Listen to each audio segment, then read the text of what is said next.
서울 한복판, 비가 내리는 11월의 아침이었다. 사람들이 장례식장 앞에 모여들었고 그 중심에 한 남자의 영정사진이 걸려 있었다. 윤석준, 유성그룹 전 부회장.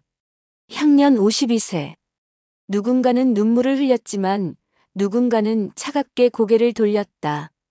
장례식장 뒤편 낡은 점퍼를 입은 남자가 조용히 서 있었다. 김수철. 그의 손에는 흙이 묻어 있었고 눈빛에는 형언할 수 없는 감정이 담겨 있었다.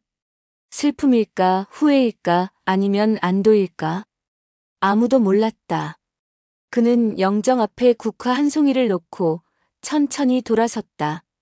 30년 전 그날 밤으로 돌아가야 할 시간이었다. 30년 전 서울 한복판 50층 유리 건물에서 불빛이 쏟아졌다. 유성그룹 창립 기념 만찬이었고 화려한 샹들리에 아래에서 샴페인 잔이 부딪히는 소리가 울려 퍼졌다. 윤석준은 그 중심에 서 있었다. 그의 미소는 자신감으로 빛났고 주변 사람들은 그를 향해 고개를 숙였다. 모든 게 완벽해 보였다.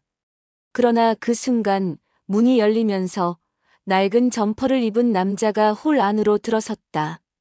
시선이 일제히 쏠렸고 속삭임이 번졌다. 김수철. 윤석준의 고등학교 동창이었다. 한때 같은 책상에 앉아 같은 꿈을 나누던 친구. 그러나 지금 그는 흙냄새를 풍기며 화려한 공간에 서 있었고 그 모습은 마치 다른 세계에서 온 존재처럼 보였다. 윤석준이 웃음을 터뜨렸다. 그 웃음에는 비웃음이 섞여 있었고 주변 사람들도 따라 웃기 시작했다. 수철은 잠시 멈칫했지만 곧 담담하게 걸어가 석준 앞에 섰다. 두 사람의 눈이 마주쳤다. 석준의 눈에는 우월감이, 수철의 눈에는 알 수 없는 고요함이 담겨 있었다. 그 순간 수철이 작은 봉투 하나를 석준에게 건넸다. 석준은 무심히 받아들고 주머니에 넣었다. 아무도 그 봉투 안에 무엇이 들어있는지 몰랐다. 30년 후 그것이 모든 것을 바꿀 열쇠가 될 줄은 아무도 예상하지 못했다. 파티는 계속되었고 수철은 조용히 자리를 떠났다. 그날 밤 아무도 모르는 사이에 작은 씨앗 하나가 심어졌다. 그날 밤 이후 두 사람의 삶은 완전히 갈라졌다. 석준은 유성그룹의 승계자로 자리를 굳혔고 수철은 전남 고흥으로 내려가 작은 농장을 시작했다. 도시 사람들은 수철을 불쌍하게 여겼지만 그는 개의치 않았다. 매일 새벽 4시에 일어나 밭으로 나가 흙을 만졌고 그 속에서 평온을 찾았다. 석준은 그런 수철을 이해할 수 없었다. 왜 화려한 도시를 버리고 시골로 갔는지, 왜 더러운 흙을 만지며 사는지 도무지 알 수 없었다. 그러나 수철에게 흙은 단순한 흙이 아니었다. 그것은 기억이었고 약속이었으며 언젠가 피어날 복수의 씨앗이었다. 아직 아무도 몰랐지만 수철이 고흥에서 가꾸던 땅에는 비밀이 있었다. 그 땅은 단순한 농지가 아니었고 30년 전 두 사람의 운명을 가른 장소였다. 석준의 아버지 윤태식은 사업 실패로 파산 직전까지 몰렸을 때 수철의 아버지에게 손을 내밀었다. 당시 수철의 아버지는 작은 땅을 소유하고 있었고 그 땅을 담보로 석준 아버지를 도왔다. 하지만 빚을 갚지 못한 윤태식은 결국 자살로 생을 마감했다. 수철의 아버지는 그 땅을 지켰지만 죄책감에 시달리다 병으로 세상을 떠났다. 수철은 아버지의 유언을 받았다. 그 땅을 절대 팔지 말라고. 그리고 언젠가 윤석준에게 진실을 말해주라고. 수철은 약속을 지켰다. 30년 동안. 윤석준은 아버지의 죽음 이후 유성그룹을 물려받았지만 그 과정은 순탄하지 않았다. 빚더미 위에 선 회사를 살리기 위해 그는 모든 것을 걸었고 냉혹하게 변했다. 친구를 버렸고 가족을 외면했으며 오직 성공만을 쫓았다. 그 과정에서 그는 고흥의 땅을 잊어버렸다. 아니, 잊으려고 했다. 그 땅이 누구의 희생으로 지켜진 것인지, 누가 대신 아픔을 짊어졌는지 생각하고 싶지 않았다. 그러나 땅은 기억하고 있었다. 흙은 모든 것을 기억했다. 30년 전 흐른 눈물, 30년 전 맺힌 약속, 그리고 30년 전 심어진 복수의 씨앗까지. 이제 그 씨앗이 싹을 틔우기 시작했다. 수철에게 등기우편이 도착했다. 압류 예정 통보서. 은행 대출 상환 실패로 인한 토지 압류 예고였다. 수철은 하얀 종이를 오래 바라봤다.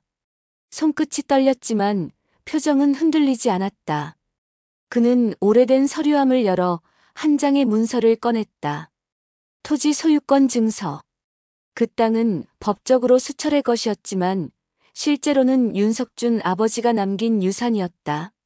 그리고 그 땅 위에는 지금 유성그룹의 대규모 물류단지가 건설 중이었다. 수철은 조용히 미소 지었다. 30년을 기다린 순간이 다가오고 있었다. 그는 압류 통지서를 불에 태웠다. 이제 게임의 규칙이 바뀔 시간이었다. 서울에서 소식이 전해졌다. 유성그룹의 물류단지 개발 프로젝트에 법적 문제가 발생했다는 뉴스였다. 토지 소유권 분쟁. 개발 부지의 핵심 구역이 타인 명의로 되어 있고 그 소유자가 개발을 거부한다는 내용이었다. 언론은 발칵 뒤집혔다. 유성그룹 주가가 흔들리기 시작했고 투자자들은 불안해했다. 윤석준은 긴급 회의를 소집했다. 변호사들이 서류를 뒤졌지만 답은 명확했다. 그 땅의 주인은 김수철이었다. 석준은 그제야 30년 전 그날 밤을 떠올렸다. 수철이 건넨 봉투. 그 안에 들어있던 것은 단순한 편지가 아니었다. 토지 소유권 증명서였다. 그리고 그 뒤에 적힌 한 줄. 형, 이 땅 기억하지? 아버지가 남기신 거야. 석준은 과거를 추적하기 시작했다. 비서에게 지시해서 30년 전 기록을 찾아냈다. 아버지 윤태식의 사업 실패, 수철 아버지와의 거래, 그리고 담보로 잡힌 토지. 모든 퍼즐이 맞춰지기 시작했다. 석준은 깨달았다. 자신이 지금까지 쌓아 올린 제국의 기초가 사실은 수철 아버지의 희생 위에 세워진 것임을. 그리고 수철이 30년 동안 그 땅을 지켜온 이유가 단순한 농사가 아니었음을. 복수였다. 치밀하게 계획된 30년에 걸친 복수. 석준의 손이 떨렸다. 분노가 치밀어 올랐지만 동시에 두려움도 밀려왔다. 수철이 진짜 원하는 것이 무엇인지 알 수 없었기 때문이다. 석준은 직접 고흥으로 향했다. 30년 만에 찾은 시골 땅은 예전과 달라져 있었지만 수철의 농장은 여전히 초라했다. 낡은 비닐하우스, 녹슨 트랙터, 그리고 흙투성이 작업복을 입은 수철. 석준은 그 앞에 섰다. 두 사람은 한동안 말없이 서로를 바라봤다. 석준이 먼저 입을 열었지만 수철은 고개를 저었다. 협상 같은 건 필요 없다고. 이미 모든 것은 정해져 있다고. 수철은 석준에게 오래된 사진 한 장을 건넸다. 30년 전 두 집안 아버지들이 함께 찍은 사진이었다. 그 뒤에는 글씨가 적혀 있었다. 석준아, 이 땅을 지켜줘. 내가 돌아올 곳이야. 석준의 아버지 필체였다. 석준은 그 순간 무너졌다. 수철이 입을 열었다. 그의 목소리는 차분했지만 그 속에는 30년의 무게가 담겨 있었다. 자신이 원하는 건 복수가 아니라고. 땅도 돈도 필요 없다고. 단 하나 진실을 밝히고 싶다고. 석준의 아버지가 왜 죽었는지, 수철의 아버지가 왜 평생 죄책감에 시달렸는지 그 진실을 세상에 알리고 싶다고. 석준은 혼란스러웠다. 복수라면 이해할 수 있었다. 하지만 진실? 그게 무슨 의미인가? 수철은 또 다른 서류를 꺼냈다. 30년 전 석준 아버지의 일기장이었다. 거기에는 충격적인 내용이 적혀 있었다. 윤태식은 자살하지 않았다. 살해당했다. 그리고 그 범인은 지금 유성그룹 최대 주주였다. 일기장에는 구체적인 증거가 적혀 있었다. 30년 전 윤태식은 사업 실패 후 회생 가능성을 찾았고 그 과정에서 당시 동업자였던 한 인물의 비리를 발견했다. 그 인물은 유성그룹의 자금을 횡령하고 있었고 윤태식이 이를 폭로하려 하자 그를 제거했다. 자살로 위장했고 모든 빚을 윤태식에게 뒤집어 씌웠다. 그 인물은 지금 유성그룹 이사회 회장 최한수였다. 석준은 충격에 빠졌다. 자신이 평생 믿어온 멘토가 아버지의 죽음을 애도해준 사람이 사실은 살인자였다. 수철은 조용히 말했다. 이제 선택할 시간이라고. 진실을 밝히고 아버지의 명예를 회복하거나 아니면 그대로 모른 척하고 제국을 지키거나. 석준은 대답할 수 없었다. 석준은 서울로 돌아왔지만 모든 것이 달라 보였다. 화려한 유리 건물도 고급 승용차도 그를 둘러싼 사람들도 이제는 공허하게 느껴졌다. 그는 최한수를 조사하기 시작했다. 비밀리에 조용히. 그러나 최한수는 이미 눈치채고 있었다. 석준을 향한 압박이 시작되었다. 이사회에서 불신이 만건이 제기되었고 언론에는 석준의 과거 비리가 폭로되기 시작했다. 모두 조작된 것들이었지만 대중은 믿었다. 주가는 폭락했고 투자자들은 등을 돌렸다. 석준은 고립되었다. 그가 믿던 모든 것이 사라지고 있었다. 그 순간 수철에게서 전화가 왔다. 단 한마디. 형, 아직 늦지 않았어. 수철은 혼자가 아니었다. 그는 30년 동안 조용히 준비해왔다. 같은 피해를 입은 사람들을 모았고 증거를 수집했으며 법률 전문가들과 네트워크를 구축했다. 그의 작은 농장은 사실 거대한 연합의 본부였다. 전국에 흩어진 농민들, 최한수에게 피해를 입은 중소기업인들, 진실을 밝히려는 기자들까지 모두가 수철을 중심으로 모였다. 석준은 놀랐다. 자신이 무시했던 농부가 사실은 보이지 않는 제국을 건설하고 있었던 것이다. 수철이 말했다. 이제 함께 싸우자고. 아버지들의 명예를 되찾고 진실을 세상에 알리자고. 석준은 고개를 끄덕였다. 이제 더 이상 도망칠 곳이 없었다. 싸울 수밖에 없었다. 수철과 석준은 공동 기자회견을 열었다. 30년 전 살인 사건의 진실, 최한수의 범죄, 그리고 유성그룹 내부의 부패를 모두 폭로했다.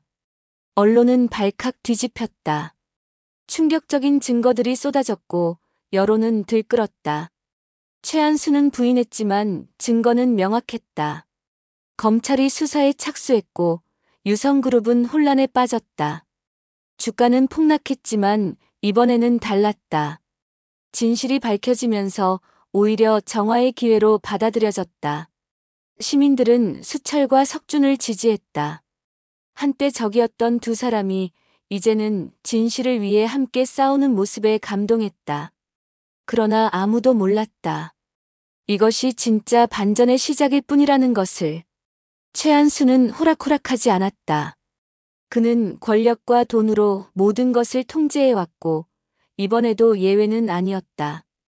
언론을 매수하고 증인들을 협박했으며 법정에서 치열하게 맞섰다. 그의 변호인단은 최고 수준이었고 증거들을 하나씩 무력화시키기 시작했다. 석준과 수철은 압박받았다. 법정 싸움은 예상보다 길어졌고 자금은 바닥났으며 지지자들조차 지쳐갔다. 최한수는 비웃었다. 진실 따위로 권력을 무너뜨릴 수 없다고. 그러나 수철은 여전히 침착했다. 그에게는 아직 숨겨둔 카드가 하나 더 있었다. 30년 동안 지켜온 마지막 비밀. 그것을 꺼낼 때가 다가오고 있었다. 수철이 법정에 새로운 증거를 제출했다. 30년 전 윤태식 살해 현장의 목격자 진술서였다. 그러나 목격자는 이미 죽은 사람이었다. 수철의 아버지였다. 생전에 남긴 진술서에는 충격적인 내용이 담겨 있었다. 윤태식을 죽인 사람은 최한수가 아니었다. 최한수는 공범이었을 뿐 실제 살인자는 따로 있었다. 그리고 그 사람은 지금 법정에 앉아 있었다. 석준의 삼촌 윤석철이었다. 법정이 술렁였다. 석준은 충격의 말을 잃었다. 자신의 삼촌이 평생 자신을 아껴주던 사람이 아버지를 죽였다니. 윤석철은 얼굴이 창백해졌고 최한수는 당황했다. 수철은 조용히 증거를 제시했다. 30년 전 그날 밤의 진실이 마침내 밝혀지는 순간이었다. 윤석철은 결국 자백했다. 30년 전 그는 형 윤태식의 성공을 질투했다. 항상 형의 그림자에 가려져 있던 자신이 견딜 수 없었다. 그래서 최한수와 공모의 횡령을 계획했고 형이 이를 발견하자 제거하기로 했다. 살인 후 모든 것을 자살로 위장했고 유성그룹을 손에 넣으려 했다. 하지만 석준이 너무 뛰어나 결국 회사를 물려받지 못했고 이사로 남아 30년간 영향력을 행사했다. 석준은 무너졌다. 평생 믿었던 사람이 아버지를 죽인 장본인이었다. 그리고 자신은 그 사실을 모른 채 30년을 살아왔다. 수철이 다가와 어깨에 손을 얹었다. 석준은 그제야 눈물을 흘렸다. 30년 동안 억눌러왔던 슬픔이 한꺼번에 쏟아졌다. 재판은 수철과 석준의 승리로 끝났다.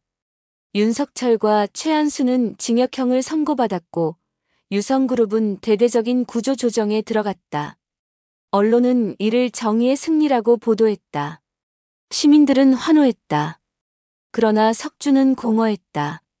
진실을 밝혔지만 아버지는 돌아오지 않았다. 제국을 지켰지만 그 제국은 이미 의미를 잃었다. 그는 수철을 찾아갔다. 왜 이렇게까지 했느냐고, 왜 30년을 기다렸느냐고 물었다. 수철은 밭을 바라보며 대답했다. 복수가 아니라고. 단지 아버지의 유언을 지킨 것뿐이라고. 그리고 석준에게 진실을 알 권리가 있다고 생각했다고. 석준은 이해할 수 없었다. 그렇다면 왜 처음부터 말하지 않았느냐고. 수철이 조용히 말했다. 사실 자신도 3년 전까지는 진실을 몰랐다고. 수철의 아버지는 살아생전 아무 말도 하지 않았다. 단지 유언으로 땅을 지키라고, 언젠가 석준이 돌아올 것이라고만 했다. 수철은 그 의미를 이해하지 못한 채 30년을 농사를 지으며 살았다. 그러다 3년 전 아버지의 유품을 정리하던 중 숨겨진 일기장을 발견했다. 거기에 모든 진실이 적혀 있었다. 윤태식의 살해, 윤석철의 배신, 최한수의 공모. 그리고 충격적인 마지막 한 줄. 나도 공범이다. 수철의 아버지도 그날 밤 현장에 있었다. 윤태식을 구하려 했지만 실패했고 결국 침묵을 선택했다. 그 죄책감이 그를 평생 괴롭혔던 것이다. 수철의 아버지는 30년 전 그날 밤 윤태식의 부탁으로 만남의 장소에 있었다. 윤태식은 횡령 증거를 발견하고 수철의 아버지에게 조언을 구하려 했다. 그러나 그곳에는 윤석철과 최한수가 기다리고 있었다. 그들은 윤태식을 협박했고 결국 폭행이 발생했다. 수철의 아버지는 숨어서 이 모든 것을 목격했다. 그러나 두려워서 나서지 못했다. 윤태식이 쓰러지고 자살로 위장되는 과정을 그저 지켜만 봤다. 그 후 수철의 아버지는 평생 죄책감에 시달렸다. 윤석철과 최한수가 두려워 침묵했지만 언젠가는 진실이 밝혀지길 바랐다. 그래서 땅을 지키라고, 석준을 기다리라고 유언을 남긴 것이다. 수철은 이 진실을 알고 고민했다. 아버지의 비겁함을 세상에 드러낼 것인가. 석준은 한동안 말이 없었다. 그러다 천천히 입을 열었다. 수철의 아버지를 탓할 수 없다고. 누구라도 그 상황에서는 두려웠을 것이라고. 오히려 진실을 기록으로 남긴 것만으로도 용기 있는 일이라고. 수철은 놀랐다. 자신은 아버지를 용서할 수 없었는데 석준이 오히려 이해해주다니. 석준이 말했다. 30년이라는 시간이 모든 것을 바꿨다고. 복수와 증오는 아무것도 해결하지 못한다고. 이제는 용서하고 나아갈 때라고. 두 사람은 오랜 시간 침묵 속에 앉아 있었다. 그리고 천천히 악수를 나눴다. 30년 만의 화해였다. 그러나 그 순간 수철의 전화기가 울렸다. 낯선 번호였지만 수철은 직감적으로 알았다. 모든 것이 끝나지 않았음을. 전화 너머로 떨리는 목소리가 들렸다. 70대 노인의 목소리였고 자신이 30년 전 그날 밤에 또 다른 목격자라고 했다. 당시 현장 근처 편의점 주인이었다고. 수철과 석준은 급히 그 노인을 만나러 갔다. 노인은 떨리는 손으로 오래된 VHS 테이프를 꺼냈다. 당시 가게에 설치했던 CCTV 영상이었다. 30년 동안 아무에게도 말하지 못하고 혼자 간직해왔다고.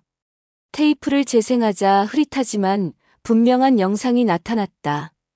윤태식이 쓰러지는 장면, 윤석철과 최한수가 도망가는 모습, 그리고 멀리서 지켜보던 수철의 아버지. 그런데 영상에는 한 명이 더 있었다. 카메라 사각지대에 숨어있던 또 다른 인물. 석준은 그 실루엣을 보는 순간 얼어붙었다. 영상 속 인물은 젊은 시절의 석준 자신이었다. 석준은 충격에 빠졌다. 기억이 떠오르기 시작했다. 30년 전 그날 밤 18살이었던 그는 아버지를 찾아 그곳에 갔었다. 아버지가 위험하다는 예감이 들었기 때문이다. 그리고 그는 모든 것을 목격했다. 삼촌이 아버지를 때리는 장면을, 최한수가 방관하는 모습을, 아버지가 쓰러지는 순간을. 그러나 너무 충격적이어서 그는 그 기억을 지워버렸다. 트라우마로 인한 기억 상실이었다.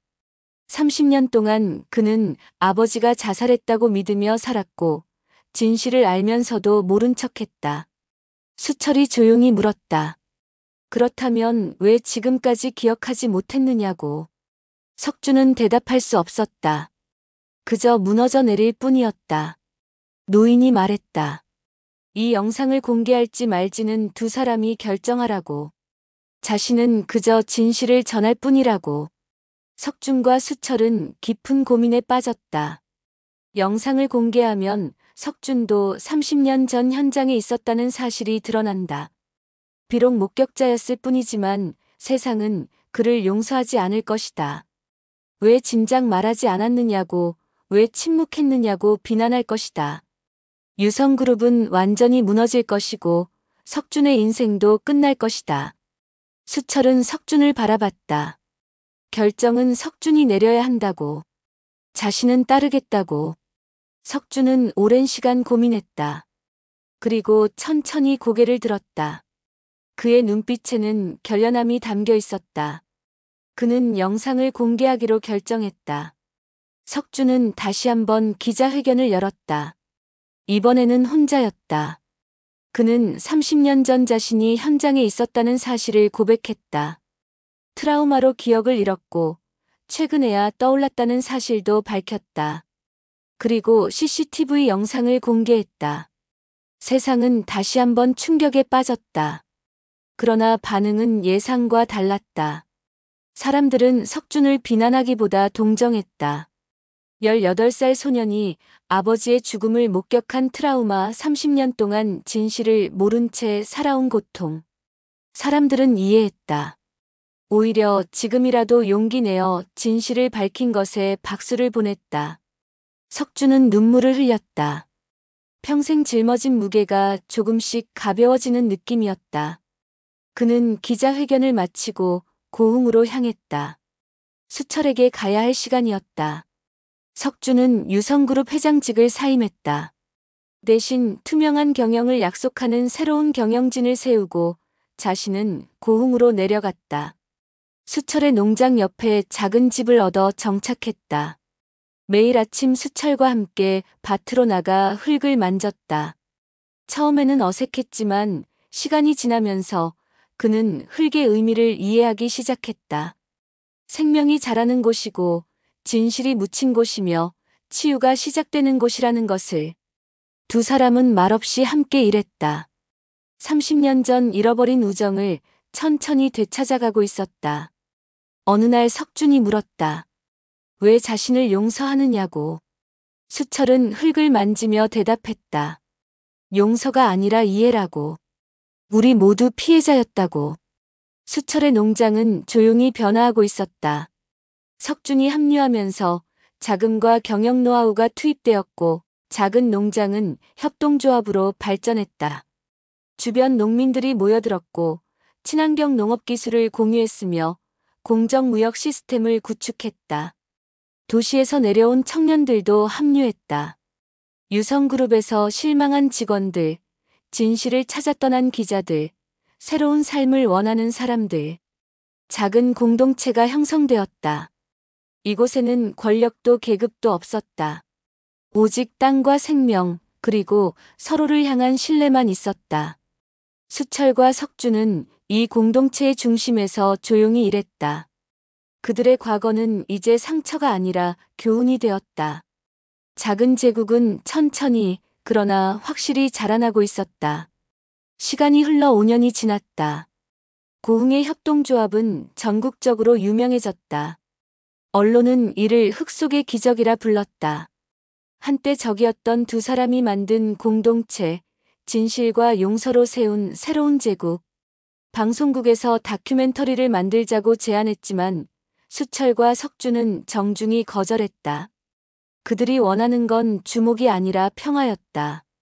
어느 봄날 협동조합 창립 5주년 기념식이 열렸다.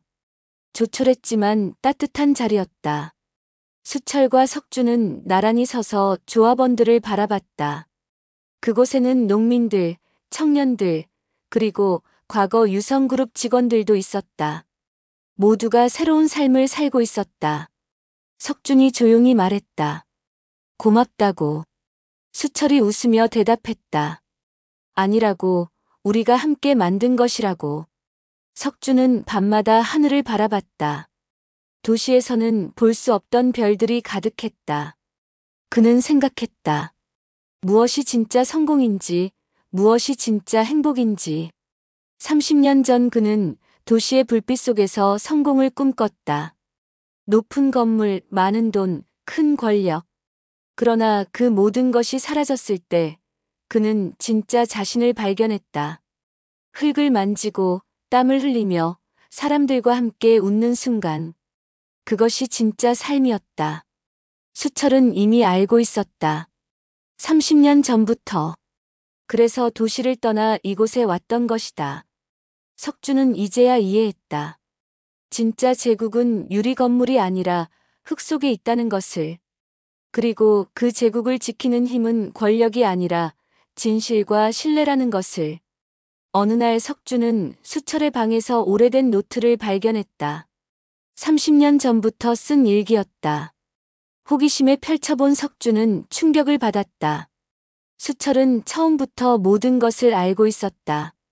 3년 전이 아니라 30년 전부터. 아버지의 일기장을 이미 읽었고 진실을 알았으며 복수를 계획했다. 그러나 그는 복수 대신 다른 길을 선택했다. 석준을 기다리기로 한 것이다. 언젠가 석준이 스스로 진실을 찾아올 것이라고, 그리고 그때 함께 치유할 수 있을 것이라고 믿었다. 수철의 일기에는 이렇게 적혀 있었다. 복수는 쉽다. 하지만 용서는 어렵다. 나는 어려운 길을 선택한다. 왜냐하면 석준 형은 내 친구니까. 석준은 노트를 덮고 한참을 울었다.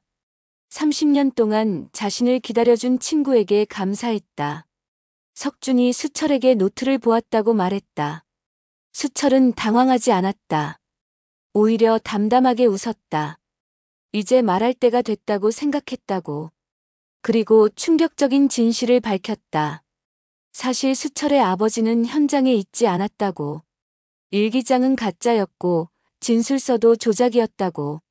석준은 믿을 수 없었다. 그렇다면 재판에서 제출한 증거는? 수철이 설명했다. 모든 증거는 진짜였지만 출처만 바꿨다고. 실제로는 다른 경로로 수집한 증거들이었다고. 수철의 아버지를 끌어들인 이유는 단 하나. 석준에게 용서할 명분을 주기 위해서였다. 만약 수철 혼자 복수했다면 석준은 평생 죄책감에 시달렸을 것이다. 하지만 서로의 아버지가 모두 피해자이고 목격자였다면 두 사람 모두 용서받을 수 있었다. 수철이 말을 이었다. 자신이 30년 동안 계획한 것은 복수가 아니라 구원이었다고. 석준을 권력과 증오의 굴레에서 구해내고 싶었다고. 그래서 치밀하게 모든 것을 준비했다고. 땅을 지키고 증거를 모으고 연합을 만들고 진실을 밝히는 모든 과정.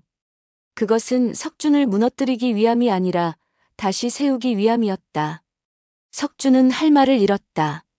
30년 동안 자신을 위해 이렇게까지 준비한 친구. 복수도 아니고 용서도 아닌 구원을 위해. 수철이 조용히 말했다. 자신도 구원받고 싶었다고. 아버지의 비겁함을, 자신의 무력함을, 잃어버린 우정을. 그래서 이 모든 계획을 세웠다고. 결국 이것은 둘 딸을 위한 것이었다고. 석준은 수철을 끌어안았다. 두 사람은 오랫동안 말없이 그렇게 서 있었다. 5년이 지난 지금 한 기자가 이 모든 이야기를 취재하고 있었다. 30년에 걸친 진실, 복수가 아닌 구원, 흙 속에 세워진 제국. 기자는 수철과 석준을 인터뷰했다.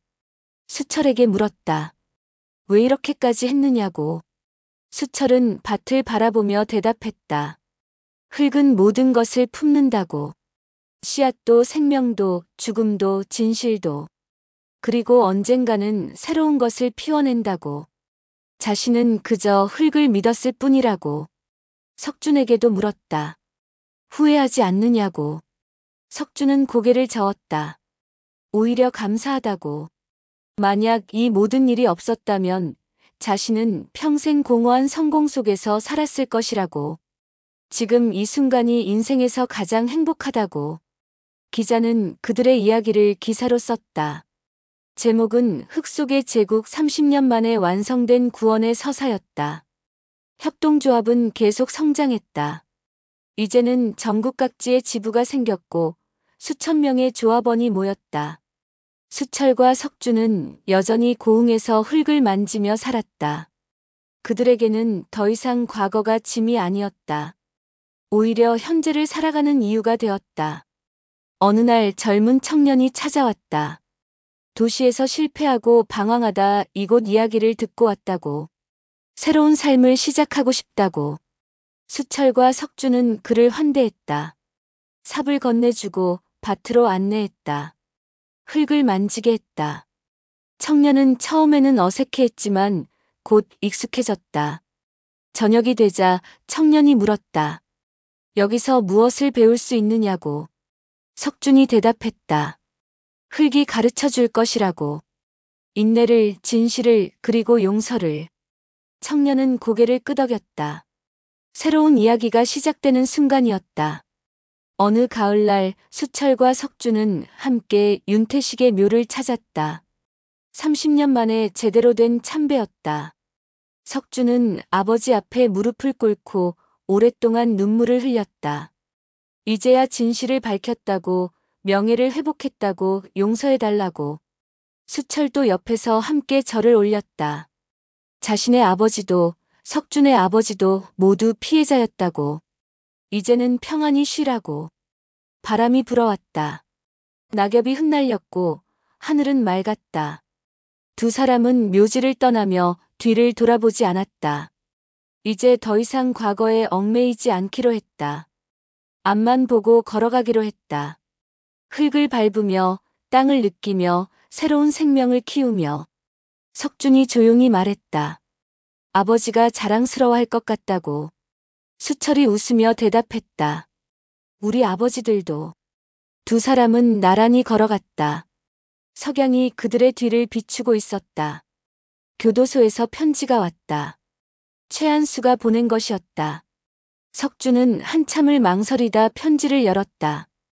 거기에는 사과의 말이 적혀 있었다. 30년간 잘못을 저질렀다고, 이제야 후회한다고, 용서를 구한다고. 하지만 석준은 냉담했다. 편지를 불에 태워버렸다. 수철이 물었다. 용서하지 않느냐고. 석준이 대답했다. 용서는 피해자의 권리지 의무가 아니라고. 최한수는 아버지를 죽였고 30년간 거짓 속에서 살게 만들었다고. 그를 용서할 수 없다고. 수철은 고개를 끄덕였다. 이해한다고. 용서에도 한계가 있다고. 어떤 죄는 용서받을 자격이 없다고. 두 사람은 다시 밭으로 돌아갔다. 최한수의 편지는 재가 되어 바람에 날아갔다. 그와 함께 마지막 과거의 짐도 사라졌다. 10년이 흘렀다. 협동조합은 이제 하나의 거대한 네트워크가 되었다. 전국 곳곳에 지부가 있었고 수만 명의 조합원이 활동했다. 친환경 농업, 공정무역, 사회적 기업. 수철과 석준이 시작한 작은 씨앗은 거대한 숲이 되었다. 언론은 이를 흙의 제국이라 불렀다. 권력이나 돈이 아닌 신뢰와 협력으로 세워진 새로운 형태의 제국. 수철과 석준은 여전히 고흥에 있었다. 나이가 들었지만 여전히 매일 밭으로 나가 흙을 만졌다.